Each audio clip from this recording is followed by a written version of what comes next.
கேட்டு வந்து கொண்டிருக்கிறார்.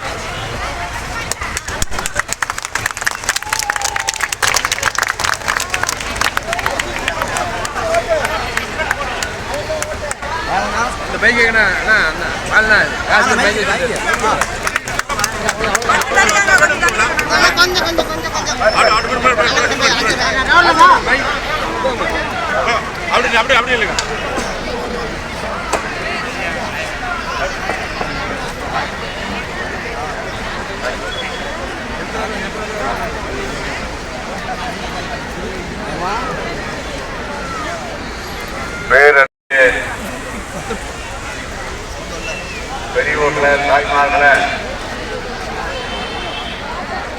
வெள்ளமென தெரிந்திருக்கிற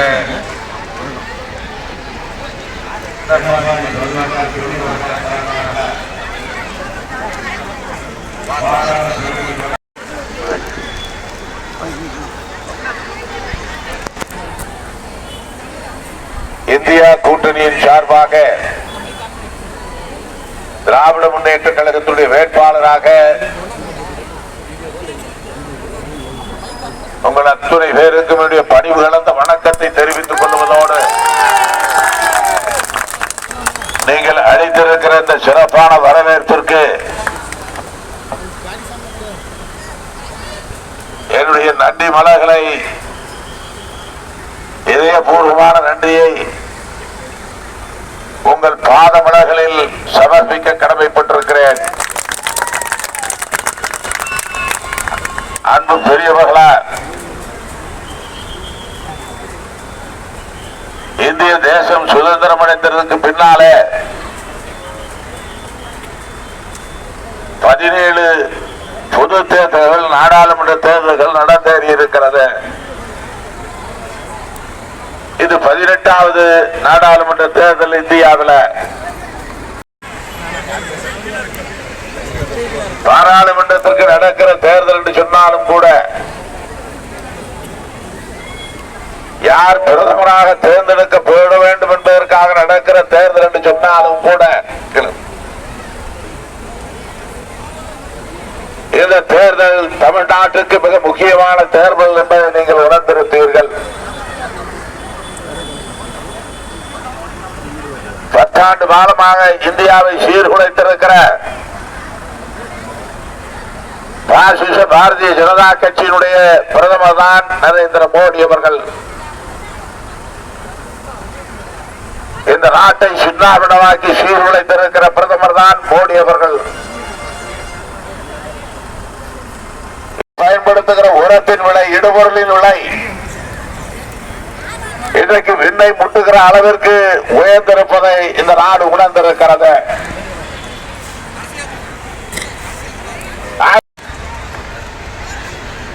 அவருடைய கோரிக்கை தான் என்ன? அவருடைய ஒரு நாட்டினுடைய பிரதமராக இருக்கிறவர், இந்தியா விவசாய நாடு என்று சொல்லுகிற பொழுது அந்த விவசாய பிரதிநிதிகள் கூட பேச்சுவார்த்தை நடத்த முடியாது என்ற ஒரு மனப்போக்கில் இருக்கிறார் என்று சொன்னால் அவர் நாடு ஆளலாமா? அவன் கேட்பது என்ன? அவன் வாங்கிய கடனை, வங்கியிலே பெற்றிருக்கிற கடனை தள்ளுபடி செய்ய வேண்டும் என்று தானே அவன் கேட்கிறான்.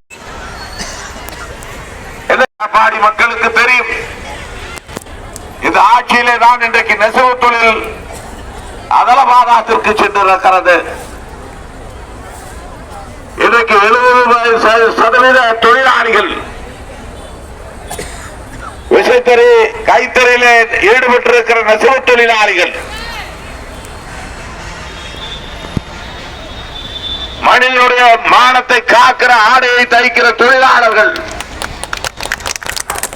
இன்றைக்கு வேலை இருக்கிற சூழ்நிலை இந்த நாட்டிலே உருவாகி இருக்கிறது. காரணம் என்ன?